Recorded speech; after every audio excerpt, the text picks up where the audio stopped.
Bien, y para hablar de números ya se encuentra conmigo en el estudio mi compañero Luis Méndez. Luis, ¿qué tal? Todo bien, Andrés, un placer. Luis, no es economía, sino hablamos de Donald Trump, quien ha estado moviendo la agenda durante las últimas semanas. Vamos a iniciar hablando de él precisamente porque en su primera reunión de gabinete hizo un anuncio dirigido a la economía venezolana.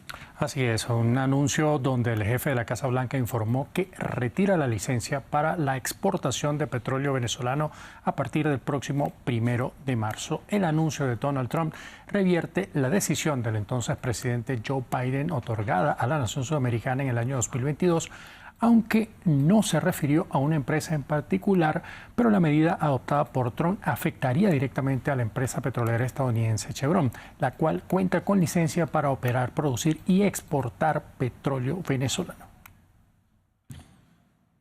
Luis, ahora vamos a seguir hablando. En este caso, Andrés, vamos a hablar sobre datos de acuerdo con la agencia de noticias Reuters, donde las exportaciones de petróleo desde Venezuela por parte de Chevron alcanzaron los 294.000 barriles diarios en enero.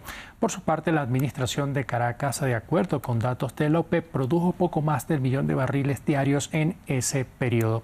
Venezuela, en la voz de su presidenta Delcy Rodríguez, calificó la acción de Donald Trump como un daño autoinfligido. Así lo calificó la también representante del Ministerio de Petróleo en Venezuela. Calificó la decisión como lesiva e inexplicable. En un comunicado reflejó que este tipo de acciones, sin hacer menciones a las sanciones, fueron los que impulsaron las acciones migratorias entre los años 2017 y 2021. Bien. Luis, vamos a seguir hablando de Donald Trump, pero esta vez del anuncio sobre la imposición de aranceles. Así es, el jefe de la Casa Blanca indicó que las tarifas se aplicarán de manera general y que en los próximos días se ofrecerán más detalles.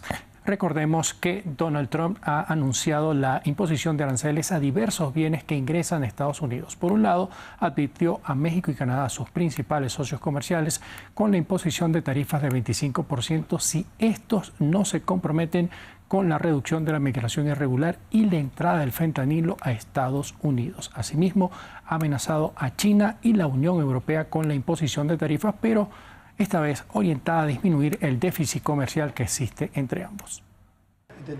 El daño ya está hecho. Hemos perdido millones de personas debido al fentanilo. Proviene principalmente de China, pero también llega a través de México o Canadá. Y tengo que decirles que el 2 de abril, iba a hacerlo el 1 de abril, pero soy un poco supersticioso, así que lo puse el 2 de abril, los aranceles siguen vigentes. No todos, pero muchos de ellos. Y creo que vamos a ver algo que va a ser asombroso. Se han aprovechado de nosotros como país durante un largo periodo de tiempo. Nos han impuesto aranceles.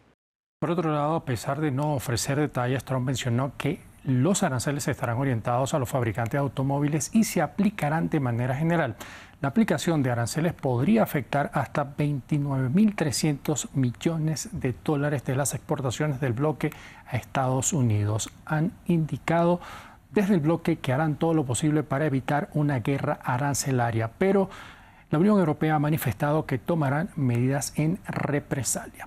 Por su parte, China reiteró su firme oposición a las tarifas estadounidenses un día después que el mandatario de la Unión Americana anunció que podría imponer aranceles a las importaciones de cobre. Nos oponemos firmemente al alza unilateral de aranceles por parte de Estados Unidos. Ambas partes deben resolver sus preocupaciones mediante el diálogo y la consulta basados en la igualdad y el respeto mutuo. China seguirá tomando las medidas necesarias para salvaguardar firmemente sus derechos e intereses legítimos. Luis, seguimos con más noticias de Estados Unidos. Este miércoles se conoció que se consolida ya el plan del presidente Donald Trump para reducir el tamaño del gobierno federal.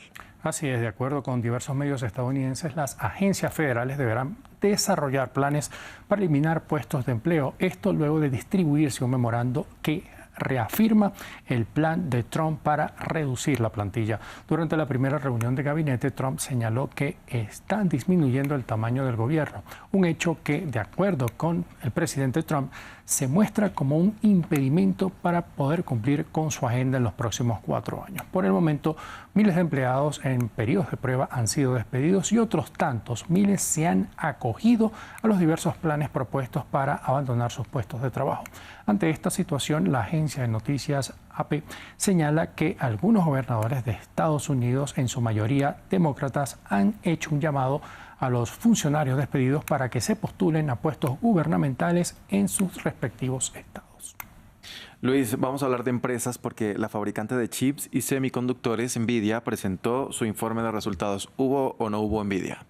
Hubo mucha envidia por parte de los otros procesadores de chip, también de DeepSeek, esa empresa de inteligencia artificial china, porque la empresa fabricante de semiconductores Nvidia presentó su informe de resultados y esta batió las estimaciones de mercado al cerrar el último ejercicio fiscal con ingresos por el orden de los 130.497 millones de dólares. Los datos reflejan un aumento del 93% a nivel interanual. Asimismo, los beneficios se incrementaron en un 145% hasta los 72.880 millones de dólares. Vale decir que previo al anuncio de estos resultados que se dieron después del cierre de Wall Street, el mercado estadounidense estaba muy tímido y muy expectante por conocer los datos ofrecidos por la empresa.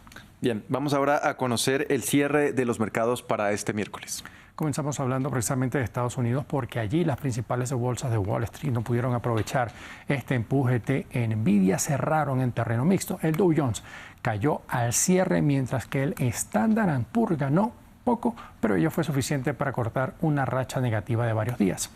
Por su parte, en Europa hubo cierre positivo a pesar de los datos contradictorios de la confianza de los consumidores en Alemania, que empeoró de cara al mes de marzo. Por su parte, se está a la espera en esa nación de un nuevo gobierno y un nuevo gobierno que también le permita salir de la recesión. En América Latina hubo cierres mixtos a lo largo de la jornada. Hubo caídas en los mercados de Argentina y Brasil. Destaca las ganancias que mostró México, que cerró en positivo tras conocerse que los aranceles que va a imponer Donald Trump no entrarían en vigor el próximo mes de marzo, sino en abril. Bien, Luis, y vamos a cerrar con nuestra cifra del día. Y esta nos mantiene en México y los 36.872 millones de dólares que recibió esta nación en inversión extranjera directa durante el año 2024, de acuerdo con los datos emitidos por la Secretaría de Economía del país. De ese total, un 45% llegó procedente de Estados Unidos, con inversiones que se ubicaron por el orden de los 16.513 millones de dólares. Bien, Luis, muchas gracias por la información económica. A ti, Andrés, un placer.